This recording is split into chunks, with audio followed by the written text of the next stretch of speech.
Hi everyone, Elysia of Woolshift Dust here for a special Halloween crossover episode with Maester Anthony of Electric Bookaloo. Electric Bookaloo, a House of the Dragon podcast, is a lore nerd deep dive into everything A Song of Ice and Fire, going chapter by chapter through the books and episode by episode through Game of Thrones and House of the Dragon to analyze and understand all the intricate cultures, politics, and character development. Anthony regularly also has guests on to talk about things related to this world, and I was so lucky to be one of them this autumn. We had a great conversation about Poe's influence on George R.R. Martin with stories from Martin's career and writings, and about the influence of specifically Edgar Allan Poe's story, The Fall of the House of Usher, on that world. Keep in mind that we had this conversation before the Netflix show had been released, so you'll hear us speculate about the show a bit, but we hadn't seen it yet. Now that I have seen the show, and loved it by the way, you can expect a complete breakdown of all the ways Poe's stories were woven together to create Mike Flanagan's version later this week. I recorded the episode last night with my sister, and we had a lot of fun. You might gain some amusing insight into my family life growing up. But that's not the only Fall of the House of Usher episode I've recorded. Watch out for my discussion about the show with John to land on the Lorehounds feed soon. And you can already find my and Jedi Bob's reading of The Fall of the House of Usher and The Raven with full audio effects in the book club. I snuck in a little preview of that last one to this episode. Anthony had included an excerpt of Christopher Lee reading part of The Fall of the House of Usher, which you should check out on his feed if you're interested. But I went ahead and replaced it with my reading of that exact part of the story to give you a little taste of the book club version. You'll find links in the show notes to the Electric Bookaloo podcast for all the Song and Ice and Fire fans, and to the book club for anyone who wants to hear the rest of that episode with the Fall of House of Usher reading. And yeah, enjoy our chat, and I'll see you back here later this week for more Poe and our special Sisters Do Horror segment. And I said, "What is written, sweet sister, on the door of this legended tomb?" She replied, "Ulaloom, Ulaloom, 'tis the vault of thy lost Ulaloom." Don't worry, you'll understand in a few minutes why I chose that poem. So, Elysia, I reached out to you thinking that maybe we could talk about some parallels of some of the stories that you know better than I do, parallels between those stories and Game of Thrones. And you suggested that we do something Edgar Allan Poe related. Right. As you can probably tell by the darkness of George R.R. Martin's writing, he does have some Poe influence growing up, which, yeah, you can see in iconic parts of his stories. And I thought that was a great thing to discuss around this time of year. Yeah. So it does not come as any surprise to me. We know that he influenced in a few ways by Lovecraft, and of course, right. Why not reach into the godfather of classic modern horror, Edgar Allan Poe. So I'm not a huge Poe aficionado. I have read a few of his short stories, and what you suggested to me was that maybe we both reread Fall of the House of Usher and talk about some parallels between that story and Game of Thrones. So I've reread that, and I'm kind of shocked that there's so much here to discuss. Mm-hmm. So just a little background is that, Martin has come out, on several occasions and stated that he is a fan of Poe. He helped fund a bust that's currently in a library in Boston for Poe. And a few years ago, he told a story in a speech where he said that he got an assignment in high school to rewrite the end of Poe's story, The Pit and the Pendulum.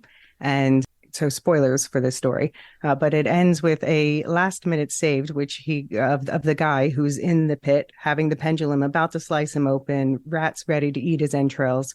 But he saved to the last minute because the Inquisition ends. And and Martin thought that was wholly unearned.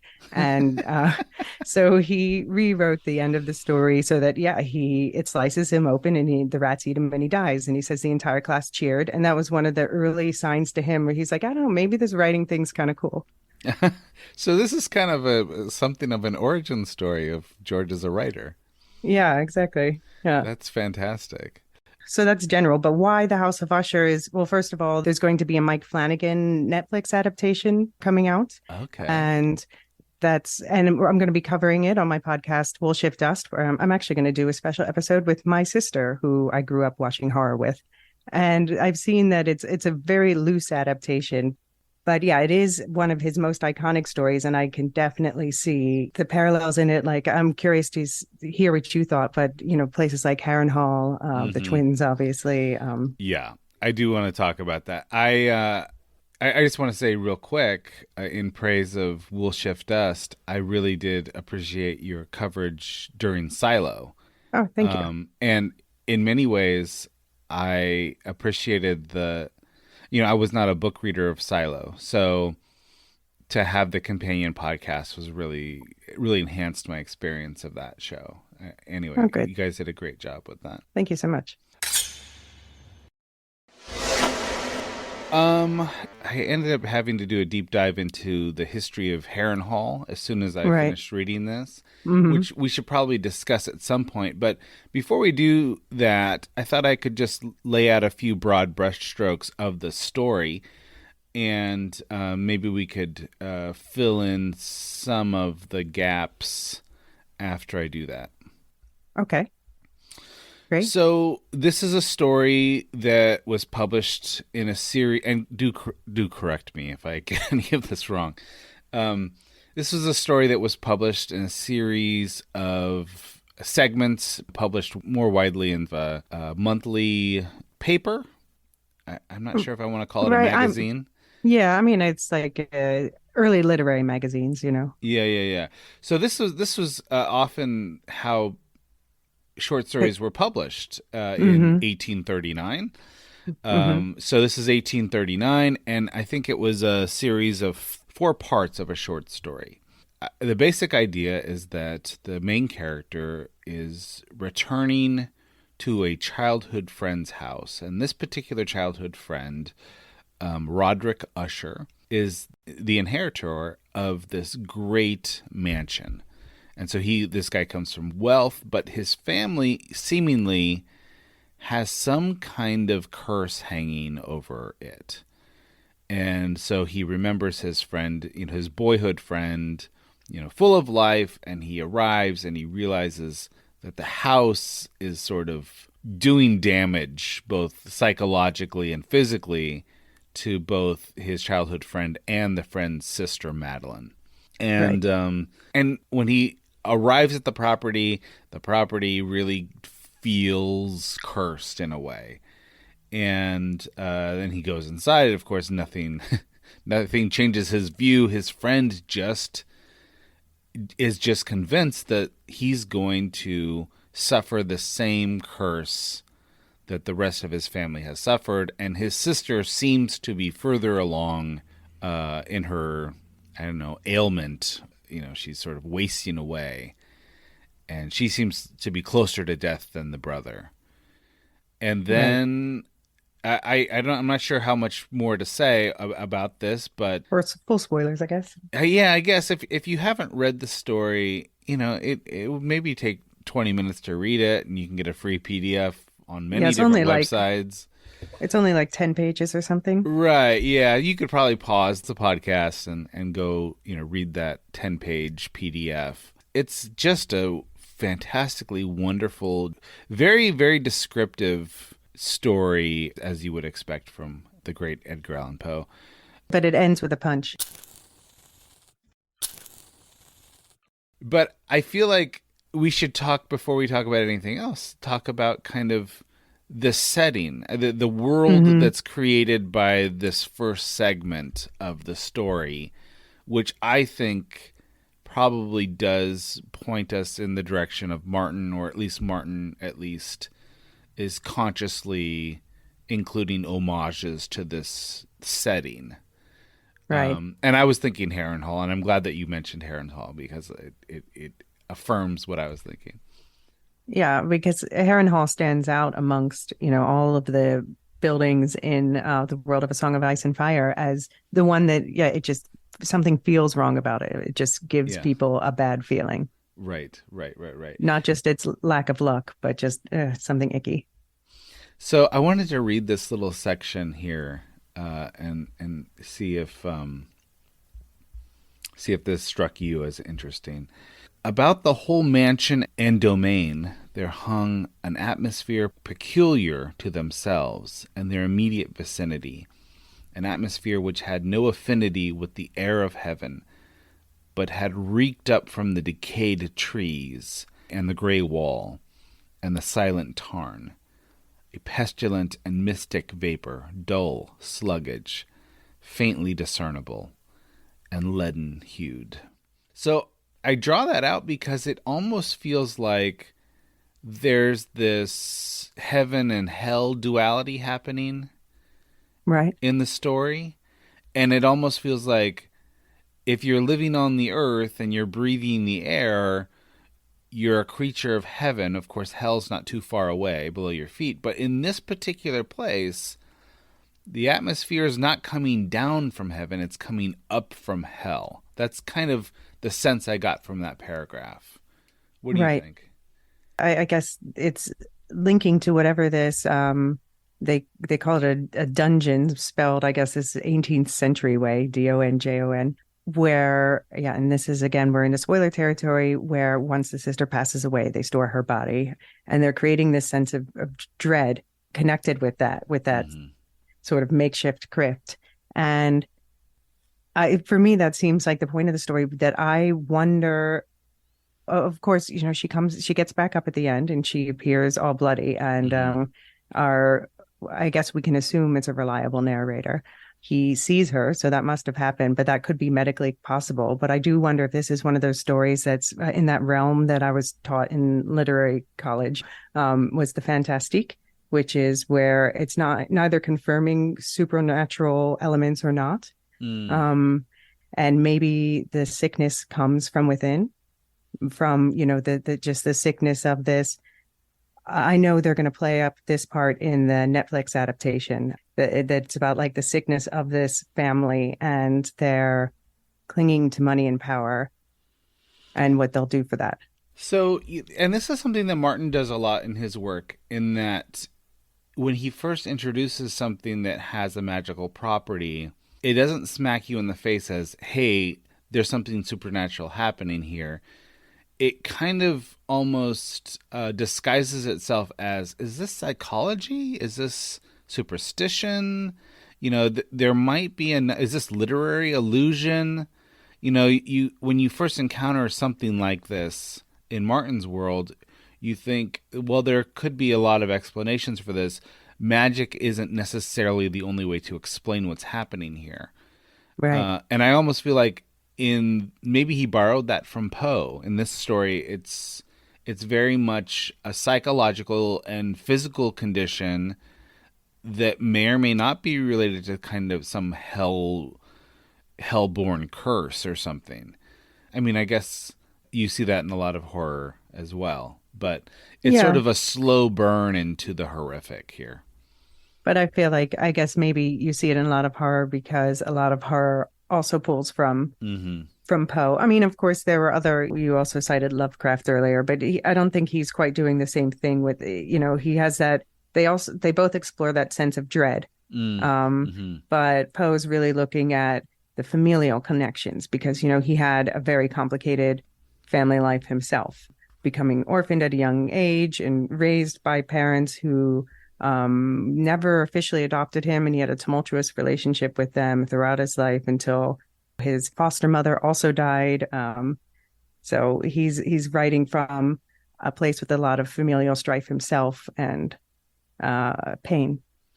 So I want to talk about the family element here because I'm really, I'm halfway through rereading Clash right now, and I'm really getting the sense that repeated over and over and over in Martin's world is this in-world sensibility that you can predict what someone will do by looking at their family inclinations.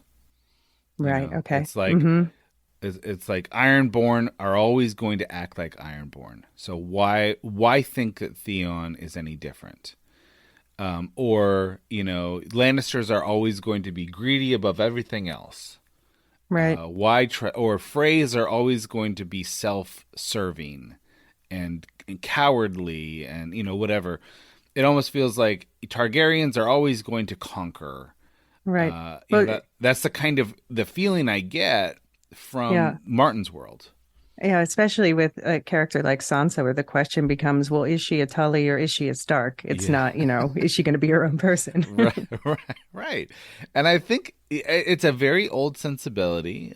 I lived for a couple years in central Illinois, and I've lived all over the world. I've lived in Canada and Zimbabwe and England, and I never felt more culturally alienated than when I was living in central Illinois, because there was a sense that if we don't know who your grandfather is, we can't trust you. Right. And I think that's a very old tribal view of things that I think can easily lead to prejudice.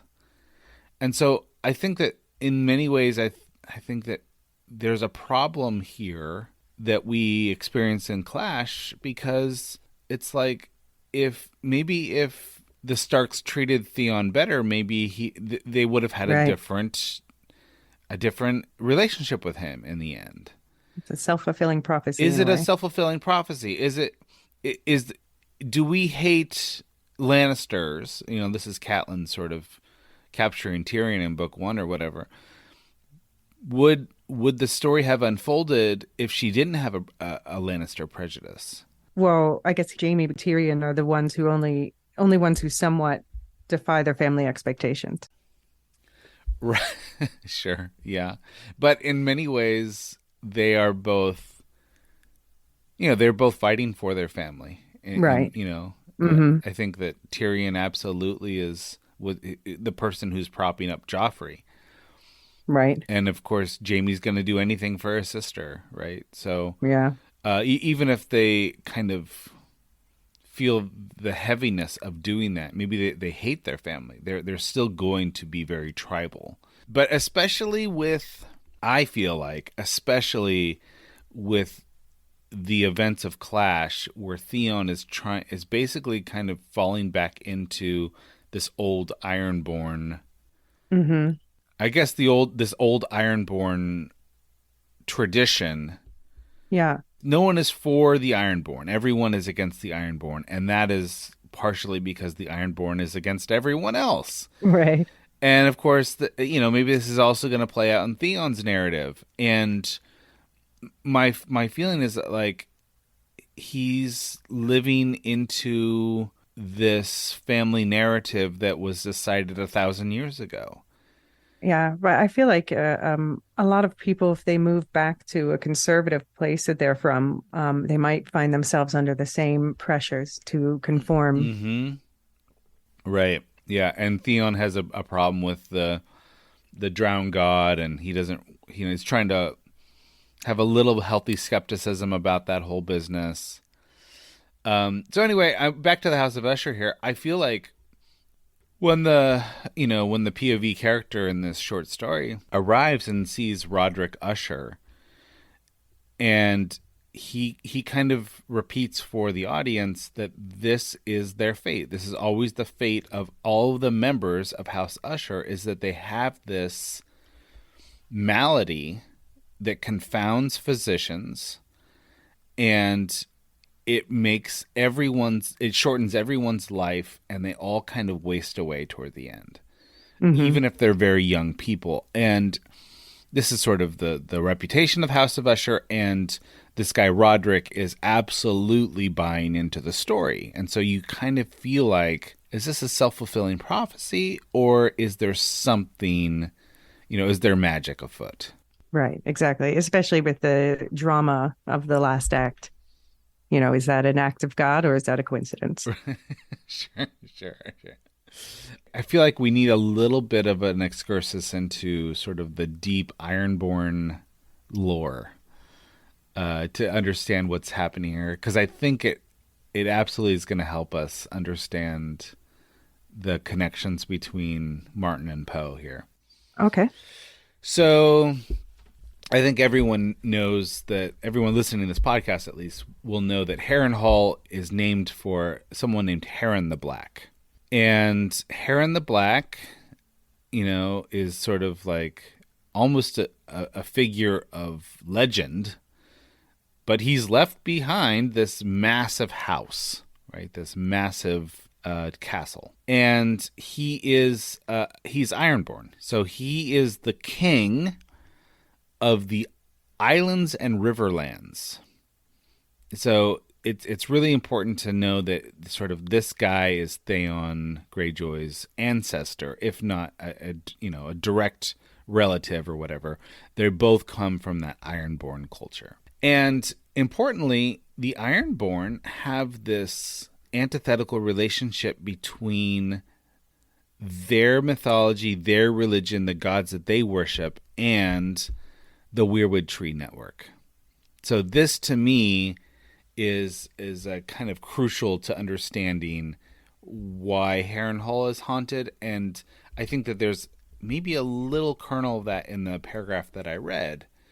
That there's something about the rotten soil that's coming up from the trees that's haunting this place. And so, okay, can I just interject one fun fact that there may be another Poe connection with the name Weirwood. There's a Poe poem called Ulalume, and it's about a guy who's despondent one night, and he goes wandering and then realizes that he's subconsciously wandered into the crib of who died a year before. And in that, it's set in the so-called region of Weir, and yeah, in the poem, there's a line about the ghoul-haunted the ghoul-haunted woodland of Weir. Say that 5 times fast. Fantastic. I love it. Sorry. No, that's fantastic. And I'll just reread this. An atmosphere which had no affinity with the air of heaven, but which had reeked up from the decayed trees, it says. Mm-hmm. So just to remind folks that, the Ironborn worship the drowned god, and they view the Weirwood trees as demon trees, and they call them the Yig, which I think is absolutely an homage to the Old Norse word for terrible. And, the Yig Drasil is sort of the great tree that connects the nine worlds in Norse lore. And so the Ironborn are kind of based on Norse culture. So what they view the Weirwood trees not as the old gods, they view them as the old demons. And so when Heron arrives at the God's Eye, Heron decides he's going to cut down weirwood trees to create the rafters of his great castle. And you kind of see that like this kind of bespeaks the old Ironborn enmity with the Yig. These demon trees are not to be worshipped, they're to be cut down and built with. And I think it's this homage to this Poe story, where the house itself, which is situated by a lake, is absolutely haunted because its atmosphere comes up from the earth, from these rotting trees. Right. And it's not subtle at all. I feel like Harrenhal is an homage to the House of Usher. Yeah, definitely. Yeah, and I think in both cases, it's in the House of Usher, it's sort of describing how the house is almost like rotting from its core, from its foundations, like the family. Right. But you know what other family I see a big parallel with is the Lannisters. Okay. And not just because they're twins, but because they are a family so consumed in their own greed that that they end up, well, what happens with, for instance, the Lannisters in the main A Song of Ice and Fire series, you start to see them fall apart because they're being eaten from within by this greed. Interesting. All right, so let's talk about the story a little bit more. Our man who's hanging out with, we should probably know his name.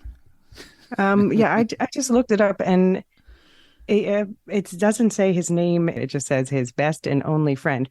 You know what's interesting? Um, I saw the preview for the House of Usher thing on Netflix, and it seems like they are not including the narrator. So we're getting it from Roderick's point of view.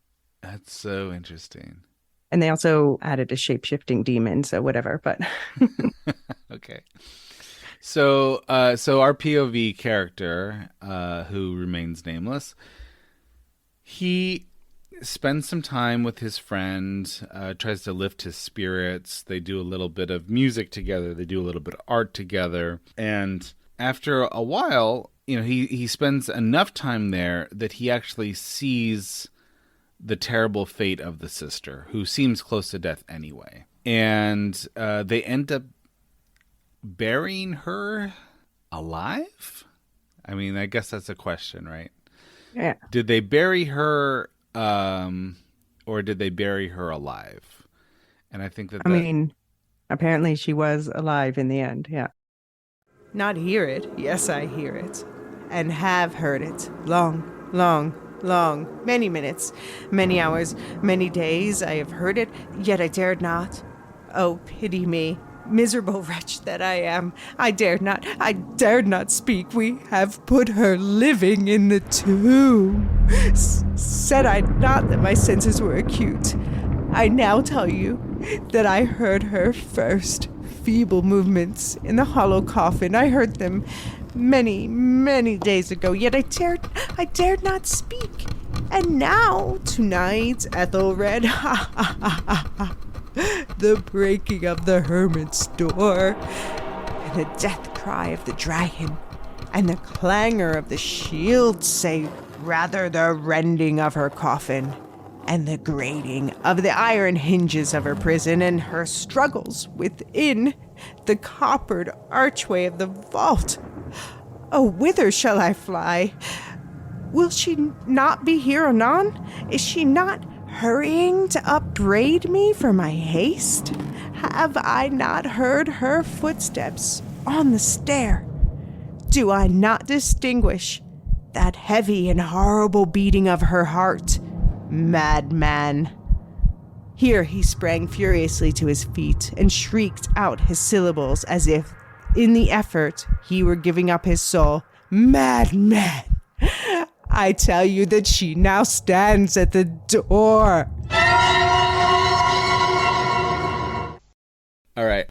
And given the kind of the connection between the Riverlands and Harrenhal, I wonder if this is where Lady Stoneheart comes from. Mm-hmm.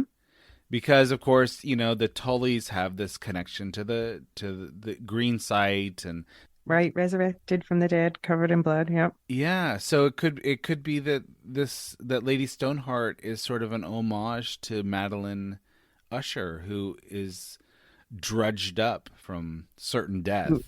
Well, yeah, who fights her way out of because the worst part of the story, the most horrifying part is that her brother, who's, she was his only companion. They were twins, not quite in the Lannister way, but very they were all each other had. Mm-hmm. And he said that he could hear her scratching beneath, but didn't was like too ashamed to let her out or something. Yeah, gosh.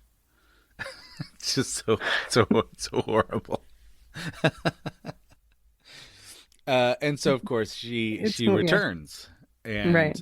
She returns as someone who has been buried alive. And so I do think that there's some kind of connection here between the Riverlands and the God's Eye Lake and the great cursed castle, and then eventually the resurrection of the sister here. Yeah. I noted a few other connections here, but I was wondering whether or not these twins, the twin brother and sister here, I wonder if this reminds you at all of of any of the Targaryens that we meet along the way. Okay. Well, yeah, like I said, my brain first went to Lannister with them, but I can see also the Targaryen connection. I think in the TV adaptation, it might be more like that. They might, but here we see them so reduced that the only way we see, we just hear descriptions of the decay, what's decaying in their house, and the fact that the brother is so pompous and full of himself is an indication that this is a family of who's used to having everything they say matter. But they're dying when we arrive, so we don't get to see them in like their dragon blazing glory. So it's more like, yeah, maybe. I mean that there are some Targaryens that we could make that parallel to, like literally rotting on the throne. Yeah, right, right. Yeah, I was just thinking like in terms of like the conversation we had earlier about the children of a particular house are going to act a particular way. And I think that you don't see this anywhere more sort of in your face than with the Targaryen lineage. It's almost like there's this magic slash psychosis that goes into the makeup of the family tree, or the family vine, or whatever we want to call it. It's almost like you can't escape the family curse. And I think that there's something here about, like you mentioned, sort of the greed aspect, like this kind of is intergenerational greed that's it's commenting on. But I also think that you could work this in with, like, we know that certain addictions will pass from generation to generation.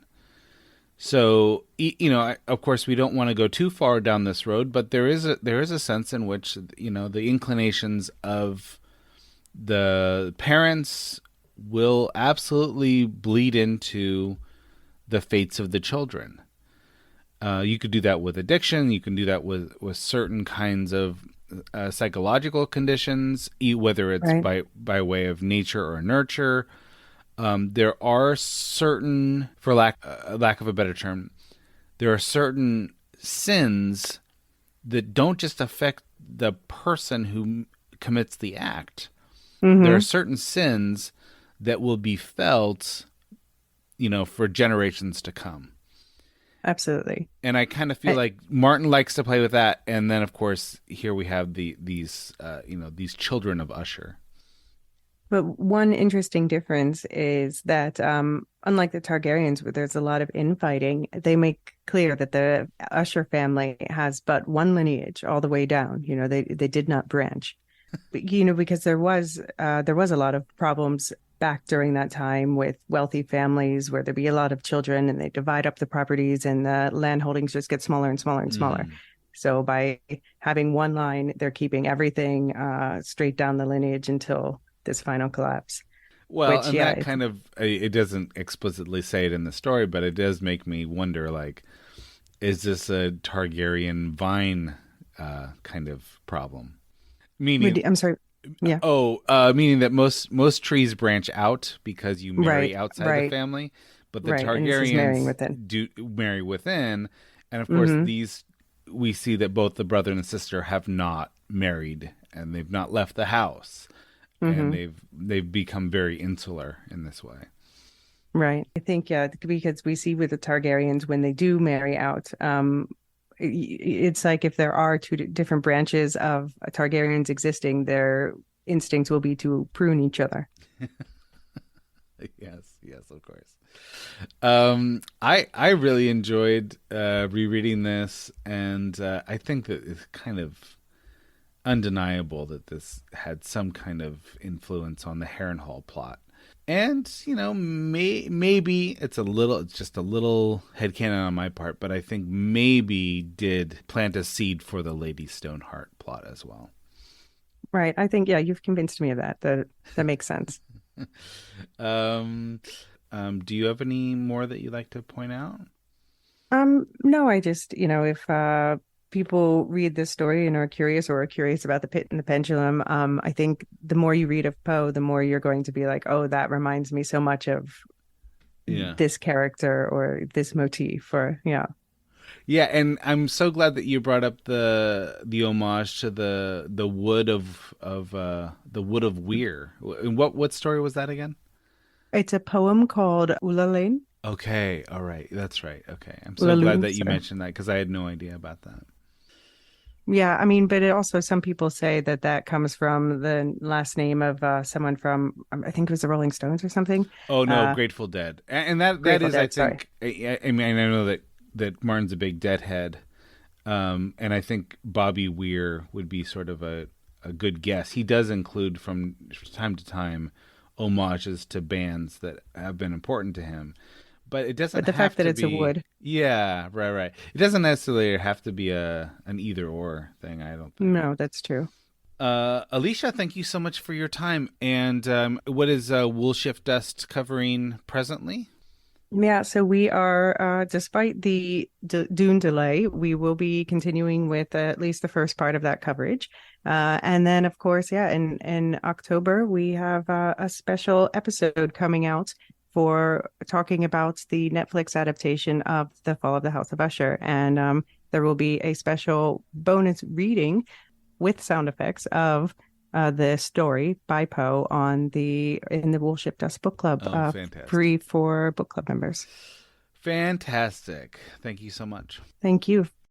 Well. Shopping for a car? Yep, Carvana made financing a car as smooth as can be. Oh, yeah? I got pre-qualified instantly and had real terms personalized just for me. Doesn't get much smoother than that. Well, I got to browse thousands of car options on Carvana, all within my budget. Doesn't get much smoother than that. It does. I actually wanted a car that seemed out of my range, but I was able to add a cosigner and found my dream car. It doesn't get much... Oh, it gets smoother. It's getting delivered tomorrow. Visit Carvana.com or download the app to get pre-qualified today.